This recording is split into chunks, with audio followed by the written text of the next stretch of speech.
सम्मानित साथियों, आप सभी को विजयादशमी पर्व की हार्दिक शुभकामनाएं हों। साथियों, जैसा कि मैंने आप सभी को बताया था कि बुधवार या बृहस्पतिवार को मैं आप सभी को संपर्क के प्रति जो भी प्रश्न हैं उसको अवगत कराऊँ। साथियों, आप सभी जानते हैं कि प्रयोगशाला सहायक संवर्ग को डेट घोषित कर दिया गया है,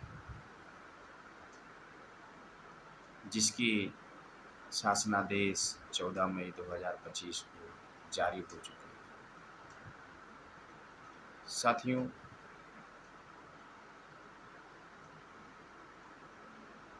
जब कैडर डेड घोषित हो गया है तो जो बचे हुए लोग हैं उनको प्रयोगशाला प्राविधिक संवर्ग में समाहित कर दिया गया। ऐसा प्रयास होना चाहिए। अब उनको समाहित कैसे किया जाए, यह एक विचारणीय बिंदु है। क्यों किया जाए, यह विचारणीय बिंदु है। कब किया जाए, यह भी विचारणीय बिंदु है। कहाँ किया जाए, यह भी विचारणीय बिंदु है। तो अब 5 प्रश्न हो गए। नंबर 1 कब, नंबर 2 कहाँ, नंबर 3 क्यों, नंबर 4 कैसे, नंबर 5 कौन।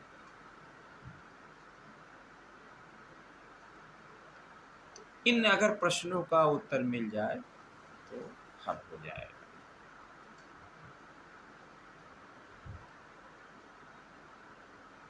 हमें ऐसे किसी भी प्रस्ताव या कार्यवृत्त पर नहीं जाना चाहिए या ऐसी कोई मांग नहीं करनी चाहिए कि जिससे अब और समय लगे।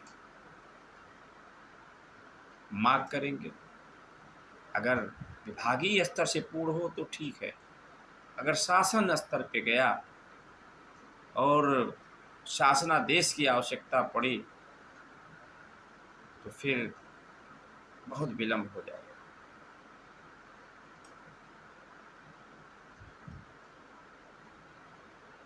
विलम्ब का दंश हम लोग झेल चुके हैं।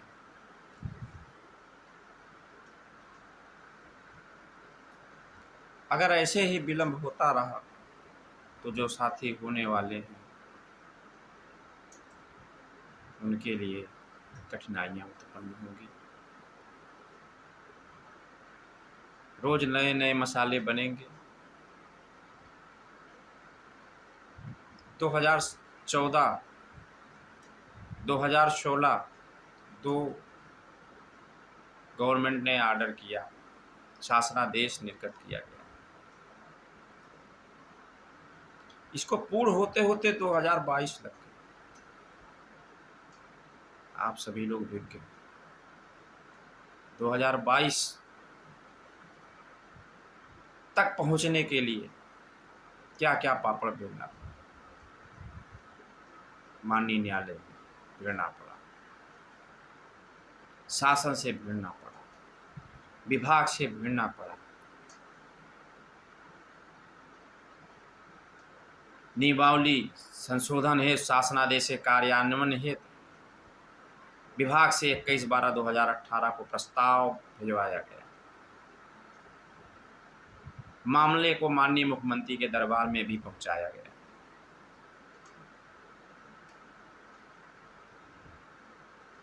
इतना होने के बावजूद 6 साल लग गए।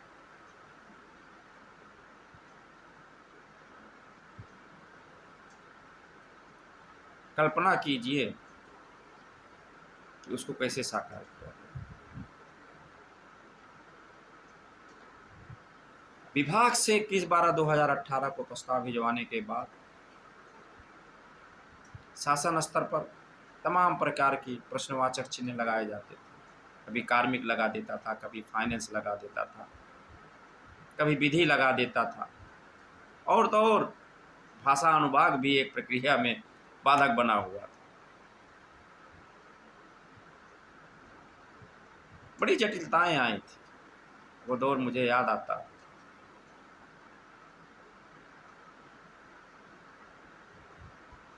आप लोग सब जानते हैं। सर्वप्रथम 1 अप्रैल 2022 को एलटी का नियमावली संशोधित हुआ,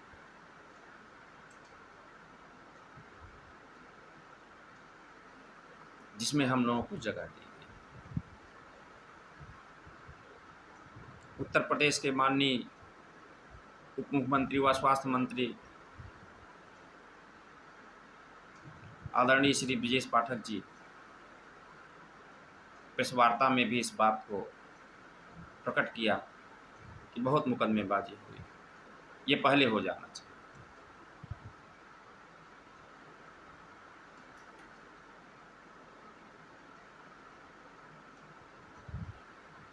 तो संघर्षों के दिन याद करिए, और तब जब फल मिला, मीठा जरूर लगा, लेकिन थोड़ा सा जो पोषकता हमको मिलनी चाहिए थी नहीं मिल पाई। हमको माने संवर को, व्यक्तिगत में नहीं कह रहा हूँ, मैं संवर की लड़ाई लड़ा। साथियों, हमें 2 बिंदुओं पर ध्यान देना जिसमें सबका कल्याण हो।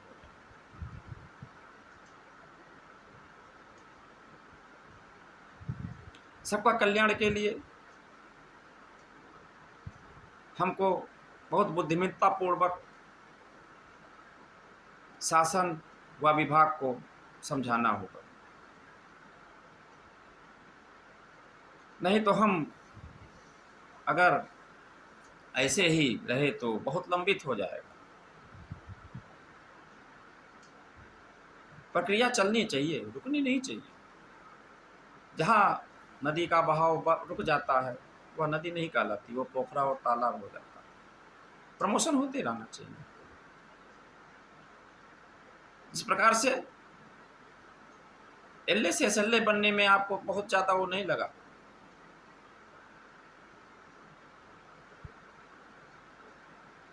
दो 2022 में हुआ और सब एसएलए बन गए। ट्रेनिंग भी सभी लोग कर रहे हैं। तो बुद्धिमानी पूर्वक धैर्य रखना चाहिए, ऐसे ही सब एलटी बन जाएगी। तर्क है, साक्ष्य है। साथियों, एलए नियमावली में 1986 पोस्ट थे।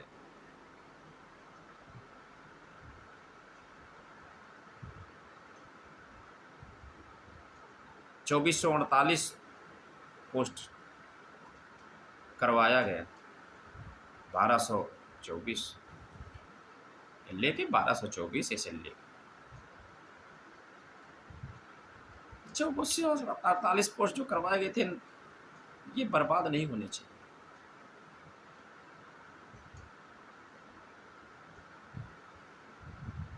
इसको आबाद करना है। कैसे आबाद करना है, ये हमें बहुत ही तकनीकी रूप से सुदृढ़ होकर के कार्य करने होंगे।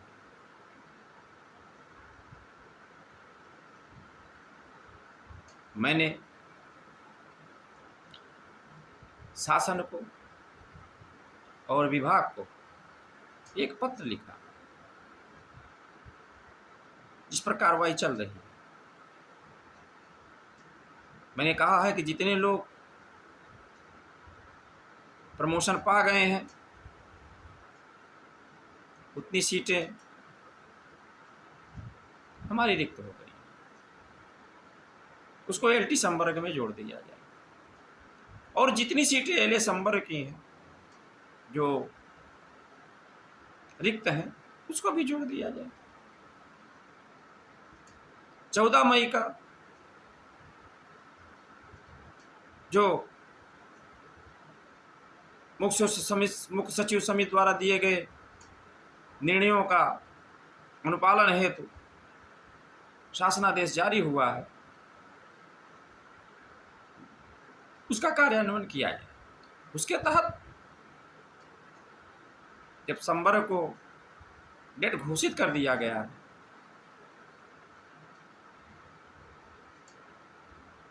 और उसमें एक बात और रखी गई है कि 25% जो सीमा हम लोगों की थी उसको बरकरार रखा गया।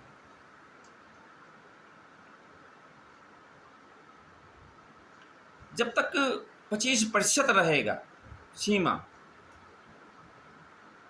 तब तक 25% ही होते रहेंगे। इसको सभी को ध्यान में रखना होगा। 25% की जो सीमा है एक अवरोध है, कितना भी आप कर दो, लेकिन ध्यान उस पर रखना पड़ेगा। 25% की सीमा को हम हटाएं या रखें, अगर रखते हैं तो दूसरे उपाय सोचने पड़ेंगे कि हम उसमें आ जाएं।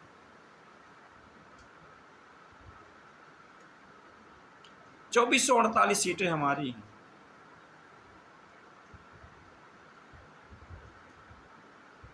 एलटी की लगभग इतनी है, अगर दोनों को मिला करके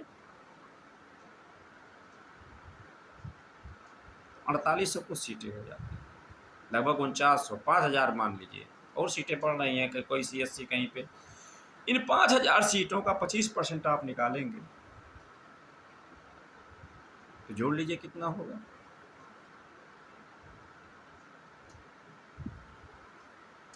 लगभग 5000 सीटें हो जाएंगी, लेकिन बहुत ही दक्षता से हमको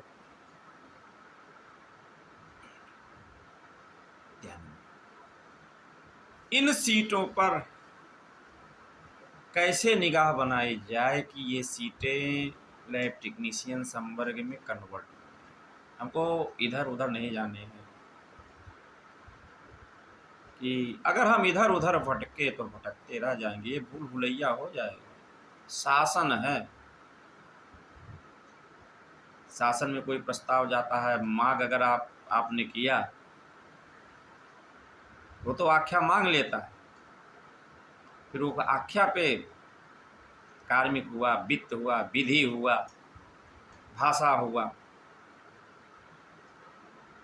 ये सब कभी एक नहीं हो पाते हैं। अगर अपना अनुभाग ने बना के प्रस्ताव कार्मिक को दिया तो कार्मिक को उस पर क्वेरी लगा देगा। मान लीजिए कार्मिक ने फाइनल किया तो वित्त में क्वेरी लगेगी, फिर बैठक होगी।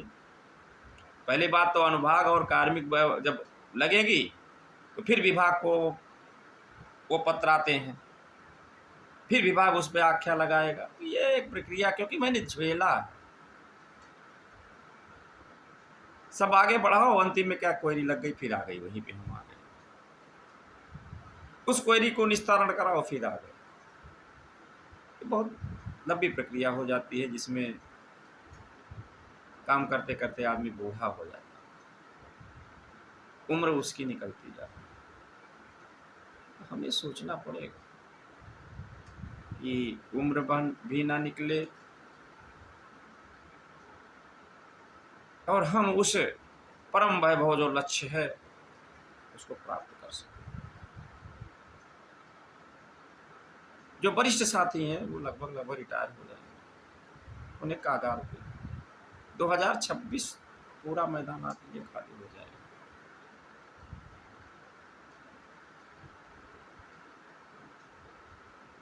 कौन कर क्या रहा है इससे हमसे नहीं मतलब, ना उस पर हम कोई टीका टिप्पणी करेंगे, उसकी मर्जी वो करे।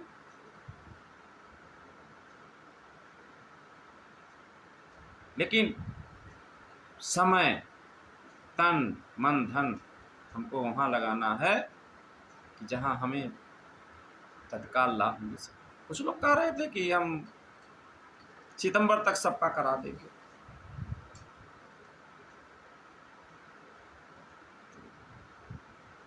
हमने भी कहा ठीक है, उनके प्रयास की सराहना कीजिए, करा देंगे, सबका हो जाए एक साथ। अक्टूबर लग गया, दूर दूर तक संभावनाएं नहीं है। ये आप लोगों के सामने आ चुका है। कार्यवृत्ति जारी की गई है, आख्या, कार्यवृत्ति नहीं आख्या भेजी भेजी जा रही है विभाग से। विभाग ने उक्तानुसार ये कोई अड़चन नहीं है, तो कुल मिलाकर के एलटी संवर्ग पर ही पटाक्षेप कर दिया। कहीं उन्होंने एलए का वेतन वृद्धि, एलए का एलटी के समान 2800, तो एलटी में जब चले जाएंगे तो ऑटोमेटिक 2800 आपका हो जाएगा, उसमें कोई कहने की बात नहीं, हो जाएगा।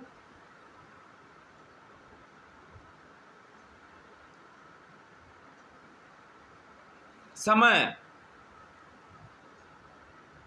और आगे लगेगा, बहुत पढ़िए आप लोग। और मैंने जो 21/12/2018 का प्रस्ताव भिजवाया था विभाग को,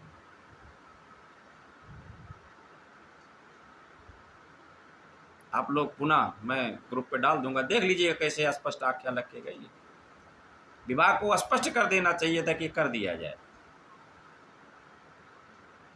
ये किया जाना चाहिए, किया जाए, जाना चाहिए नहीं। सब कुछ शासन के ऊपर छोड़ दिया, शासन करना चाहे तो करे।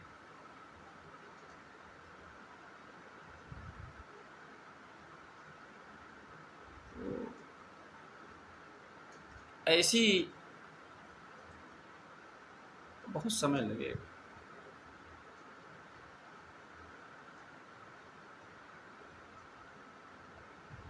और समय लगेगा कि लोग कहते थे इससे क्या फ़ायदा है, क्या फ़ायदा है, तो मतलब मैं नहीं कह रहा हूँ क्या फ़ायदा है, क्या फ़ायदा है, तो जब समय लगेगा उससे क्या फ़ायदा है, ऐसे लोग सोचें विचारें।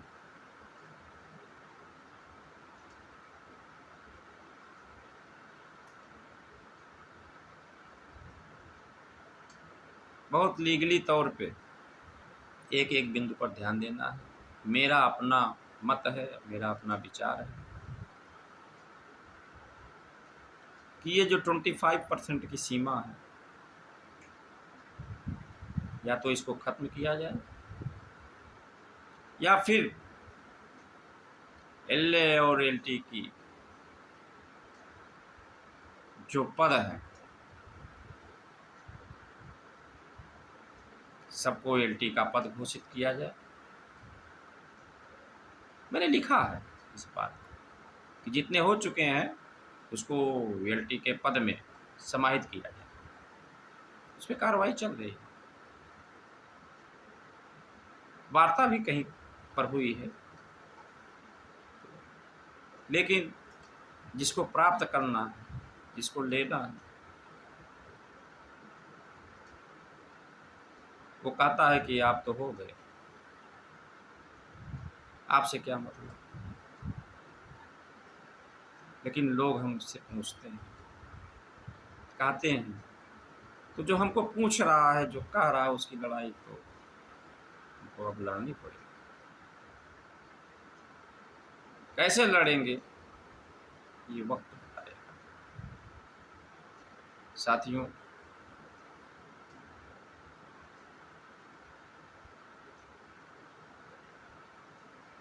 हमारा मूल संवर्ग एलए संवर्ग है, ये किसी को नहीं भूलना चाहिए।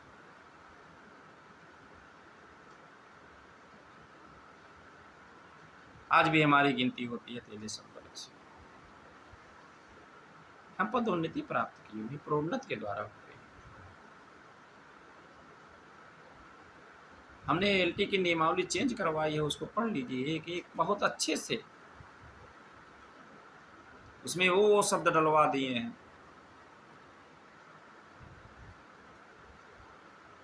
कि आज वो जो भी लोग कार्य कर रहे हैं वो बुनियाद,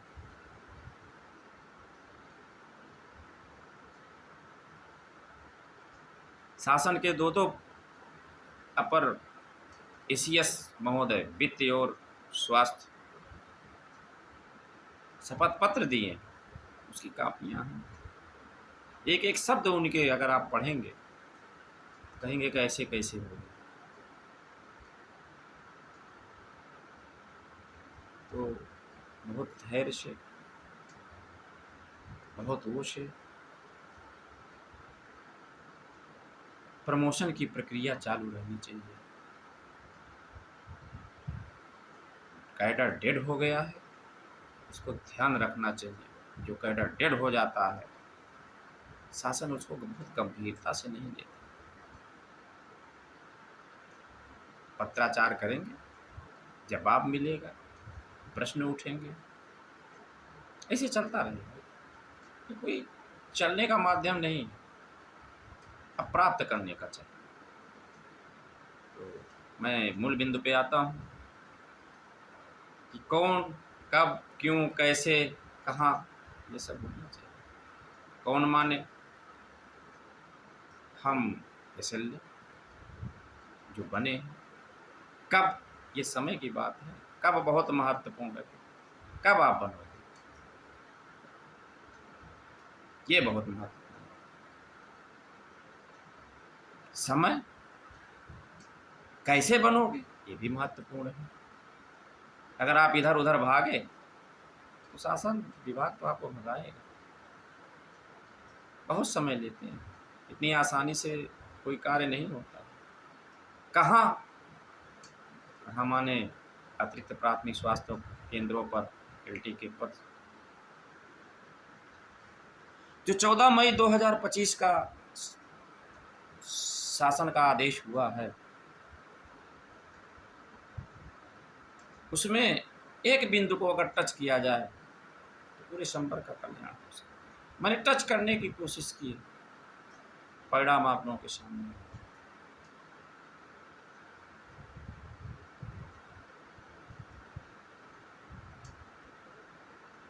तो कहने का मतलब ये है कि धैर्य से,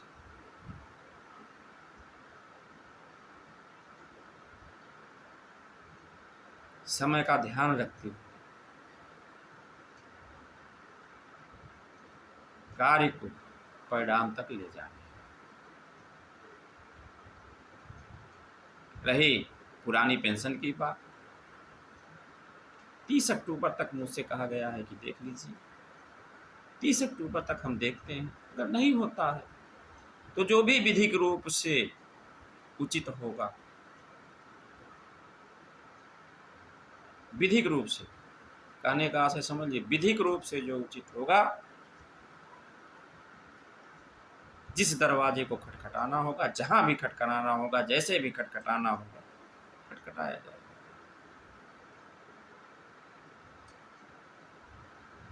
उत्तर प्रदेश की माननीय सरकार ने मुख्य सचिव महोदय ने एक समय दिया है, बढ़ा दिया है 30 अक्टूबर तक। अनुभाग के अधिकारियों ने कहा है 30 अक्टूबर तक देख लीजिए। देखते हैं, नहीं होगा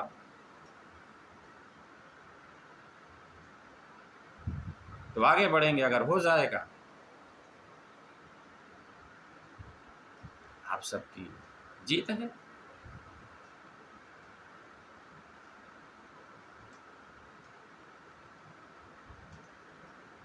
इसी के साथ मैं पुनः आप सभी को,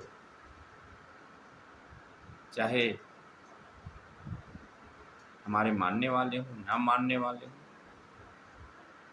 चाहे हमारे विचारों में आस्था रखते हों, ना रखते हों,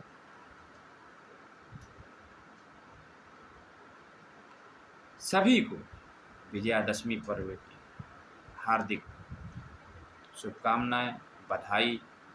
सभी दीर्घायु को प्राप्त करें, सभी की मनोकामनाएं पूर्ण हों, सभी के उत्तम स्वास्थ्य रहें, किसी को किसी प्रकार की कठिनाइयों का सामना ना करना पड़े, यही प्रभु से मैं प्रार्थना करता हूँ। इसी के साथ जय हिंद, जय भारत, वंदे मातरम।